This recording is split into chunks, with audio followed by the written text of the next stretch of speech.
नमस्कार दोस्तों, मैं आपका मेजबान देसराज चौधरी। आज हमारे साथ मौजूद हैं भारतीय किसान संघ के कुछ पदाधिकारी जो 7 तारीख को धरने पर बैठ रहे हैं चौमू में। तो उनका धरना किन मांगों को लेकर है और वो इस समय सिलसिले में हर गांव में मीटिंग कर रहे हैं, तो बातचीत करते हैं। हमारे साथ मौजूद है सांवरमल जी सोलेट जो भारतीय किसान में पदाधिकारी हैं। तो सर, किस चीज का धरना है जो अभी आप हर गांव में मीटिंग ले रहे हैं? आगामी 7 तारीख को भारतीय किसान संघ चौमू तहसील के लोगों का काफी दिनों से सरकार से मांग चल रही थी कि जो ये सैटेलाइट से सर्वे कर रहे हैं किसानों का डिजिटल जो इसमें रिकॉर्ड को डिजिटल करने के लिए सर्वे कर रहे हैं, उसमें काफी खामियां रही है। कई किसानों की जमाबंदी में जमीन 5 बीघा है, परंतु नए पर्ची जो जारी हुए हैं उसमें जमीन कम कर दी गई। कई किसानों की जमीन बढ़ा दी गई। कई पुराने रास्ते उसमें दर्शाए गए हैं, कई रास्ते उसमें दर्शाए नहीं गए। तो ऐसे अनेक किसान परेशान थे। काफी दिनों से एसडीएम साहब से भी हम ज्ञापन दे रहे थे, राजस्व मंत्री जी से भी हम मिले, परंतु उसके बावजूद भी किसानों की समस्याओं को कोई सुन नहीं रहा है। किसान परेशान है, किसान इधर उधर भटक रहा है। कभी पटवारी के पास जाता है, कभी अपने प्रशासन के कैंप लगते हैं उनमें जाता है, परंतु कोई भी किसान को संतुष्ट नहीं कर रहा। और उसका परिणाम भविष्य में ये होगा, किसानों को 136 के दावे करने पड़ेंगे और अपने रिकॉर्ड को ठीक कराना पड़ेगा। वो एक बहुत लंबी और महंगी प्रक्रिया है। तो उस प्रक्रिया से किसानों को बचाने के लिए हम 7 तारीख को चौमू तहसील कार्यालय के सामने धरने पे बैठेंगे और उसमें चौमू तहसील के सभी किसान संघ के कार्यकर्ता भाग लेंगे। तो आप एक डेटा दे रहे थे, उसमें आप बता रहे थे कितने किसान ऐसे हैं जिनकी जो ये विसंगतियां हैं ये पाई गई हैं चौमू तहसील में? काफी किसान हैं, हर गांव से सैकड़ों की संख्या में किसान हैं जिनका रिकॉर्ड में इन्होंने गलती करी है और उन गलतियों को सुधारने का ये प्रयास नहीं कर रहे हैं। रिकॉर्ड को ऑनलाइन चढ़ाने का काम ये कर रहे हैं। आज किसान दर दर भटक रहा है, कोई नहीं सुन रहा उसकी। ये प्राइवेट कंपनी है जो सर्वे कर रही है रिकॉर्ड का, और ये प्राइवेट कंपनी वालों को किसान से कोई मतलब नहीं है। किसान चाहे मरो, किसान चाहे बर्बाद हो, किसान चाहे चक्कर लगाओ, इनके कोई फर्क नहीं पड़ रहा। इसलिए मजबूरी में हमारे को ये धरना प्रदर्शन का कार्यक्रम करना पड़ रहा है। तो इसके अलावा आपकी तकरीबन 9 मांगे हैं जो किसानों से रिलेटेड हैं, उसका क्या रहेगा इस धरने में? देखिए, देश में अन्नदाता जो किसान है, देश का पालन पोषण कर रहा है, देश के लोगों को खाने के लिए अनाज, पीने के लिए दूध, श्वास लेने के लिए ऑक्सीजन उपलब्ध करा रहा है, उस किसान का कहीं न कहीं आज सरकारी ऑफिसों में अधिकारी सम्मान नहीं करते हैं। जो कार्बन डाइऑक्साइड पैदा करते हैं उनका सम्मान है, परंतु आज जो किसान ऑक्सीजन पैदा कर रहा है, खाने के लिए अनाज पैदा कर रहा है, उसके सम्मान में कहीं न कहीं कमी है।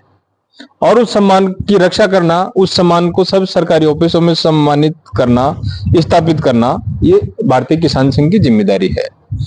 उसके लिए सब सरकार के सब जितने भी सरकारी ऑफिस हैं चौमू तहसील के, चाहे पटवारगर हो, चाहे कृषि पर्यवेक्षक हो, चाहे अपने अनाज मंडी हो, चाहे सब्जी मंडी हो, कहीं न कहीं कहीं भी किसान अगर जाता है, अन्नदाता को सम्मान मिलना चाहिए। और उस सम्मान के साथ अगर कोई खिलवाड़ करता है तो वो हम बर्दाश्त नहीं करेंगे। तो चौमू तहसील के कई गांव में ऐसी शिकायतें हमारे को मिली थी कि अफसरशाही हावी है, अपने आप को अक्सर मालिक बन बैठे हैं। तो मालिक नहीं है, जनता के नौकर हैं। सरकार उनको तनख्वाह देती है, वो किसानों की सेवा के लिए अपने पास है, वो किसान के सिर के ऊपर बैठने का प्रयास करेंगे। भारतीय किसान संघ इस चीज को कभी सहन नहीं करेगा। तो इसमें आपके 9 मांगे हैं, जिसमें आप एक मांग कर रहे हैं, उसमें आप किसान सम्मान निधि को बढ़ाने की बात कर रहे हैं, दूध की राशि को बढ़ाने की बात कर रहे हैं, रेस्पेक्ट की बात कर रहे हैं, बिजली सप्लाई दिन में जो मिले। तो इसमें कुछ मांगे तो ऐसी हैं जो सरकारी लेवल पर बड़े लेवल पे सोल्व हो सकती हैं, नीचे लेवल पे इनका कोई वो नहीं है। तो क्या क्या देख रहे हैं आप सरकार से? ये चाहे किसान सम्मान निधि हो, चाहे दिन में बिजली वाला मामला हो, चाहे फसल का लाभकारी मूल्य किसान को मिले, किसान से जुड़े हुए जितने भी बिंदु हैं जो किसान को प्रभावित करते हैं, किसान के हित में हैं, वो हम समय समय पर उठाते हैं। चाहे तहसील का धरना हो, चाहे जिले का धरना हो, चाहे प्रदेश का धरना हो, चाहे राष्ट्र का धरना हो, ये न्यूनतम मांगे हैं जो किसान की पूरी होनी चाहिए। और जब तक ये मांगे पूरी नहीं होगी तब तक हम इन मांगों को उठाते रहेंगे। तो आप अभी जैविक से रिलेटेड कुछ बातचीत कर रहे थे, वो क्या चर्चा थी? जैविक खेती, प्राकृतिक खेती, अपने पूर्वज हरित क्रांति के पहले जैविक खेती करते थे, प्राकृतिक खेती करते थे। कोई यूरिया नहीं डालता था, कोई पेस्टिसाइड नहीं डालता था, कोई डीएपी नहीं डालता था, और एक बहुत अच्छा अनाज देश के लोगों को मिलता था। परंतु सरकार हरित क्रांति लेके आई और हरित क्रांति के नाम पे खेतों में यूरिया, डीएपी, पेस्टिसाइड को बढ़ावा दिया गया और उससे आज अपनी खेती बंजर हो गई। कई तरह के साइड इफेक्ट, कई तरह की बीमारियां, कैंसर, कई तरह की बीमारियां उस खान पान की वजह से देश में फैल रही है।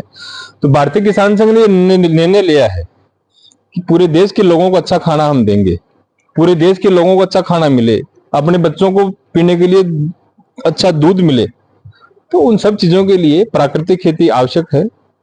हम प्राकृतिक खेती करेंगे और प्राकृतिक खेती करके शुद्ध अनाज, शुद्ध सब्जियां और शुद्ध दूध देश के लोगों को मिले, ये प्रयास भारतीय किसान संघ का है। उस दिशा में हम आगे बढ़ रहे हैं, सरकार भी उस दिशा में आगे बढ़ रही है और किसान भी इस दिशा में आगे बढ़ के भारत देश के सब नागरिकों को एक स्वास्थ्यवर्धक खाना हम सब उपलब्ध करवाएंगे। तो फाइनली किसानों से क्या आह्वान करेंगे आप इसके इस धरने से संबंधित? किसानों से यही आह्वान है कि अपने हक की लड़ाई लड़ें और इस देश को परम वैभव तक हम लेके जाएं। उस दिशा में किसान अपना बढ़ चढ़ के योगदान दे, यही किसानों से उम्मीद है और किसानों का बहुत बड़ा समर्थन इस धरने को मिल रहा है। ये बहुत खुशी की बात है। तो 7 अप्रैल 2025 को चौमुथ थाना मोड़ पे ये धरना है। जो किसानों के समर्थक हैं और जो इन समस्याओं से पीड़ित हैं, तो इस धरने में जरूर पहुंचे और जो किसान अपनी समस्याएं बताना चाहते हैं वो भी इस धरने में पहुंच सकते हैं। तो 7 अप्रैल पर नजर रहेगी। फिलहाल आप जिस भी प्लेटफॉर्म पर हमें देख रहे हैं, फेसबुक पर देख रहे हैं तो लाइक कीजिए, यूट्यूब पे देख रहे हैं सब्सक्राइब कीजिए, अन्य किसी प्लेटफॉर्म पे देख रहे हैं तो अपने दोस्तों के, परिवार के साथ शेयर कीजिए, अपनी आवाज को बुलंद कीजिए। शुक्रिया, धन्यवाद।